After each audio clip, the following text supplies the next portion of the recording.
ടാപ്പിനുള്ളിൽ എന്തിനാണ് സെല്ലോ? അധികം ആർക്കും അറിയില്ല. കാരണം ഇതാണ്. സെല്ലോ ടേപ്പിന്റെ ഉപയോഗം എന്താണെന്ന് എല്ലാവർക്കും അറിയാം.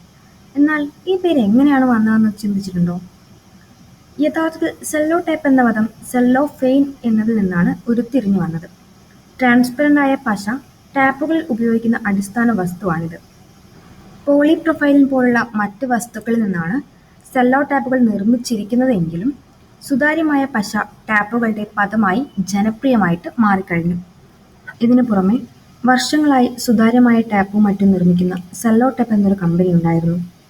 ഈ കമ്പനിയുടെ ഉടമകളായ കോളിൻ കിനിൻമോന്തും ജോർജ് ഗ്രേയും 1937 ഏറ്റവും കട്ടിയുള്ളതും ഒട്ടിപ്പിടിക്കുന്നതുമായ ടാപ്പ് കണ്ടുപിടിച്ചു. അദ്ദേഹത്തിന്റെ കമ്പനിയുടെ പേര് സെല്ലോ ടാപ്പ് എന്നായിരുന്നു. 1940കളിൽ യുദ്ധത്തിൽ വെടിയുണ്ടകളും മറ്റും ഒട്ടിക്കാൻ ഇത് ഉപയോഗിച്ചിരുന്നു. ഇപ്പോൾ ഈ ടാപ്പ് സ്കൂളുകളിലും വീട്ടിലും ഓഫീസുകളിലൊക്കെ താരമായി മാറിക്കഴിഞ്ഞു. വളരെ പ്രചാരത്തിലായത് കാരണം ആളുകൾ ഇതിനെ സെല്ലോ ടാപ്പ് എന്ന് വിളിക്കാൻ തുടങ്ങി.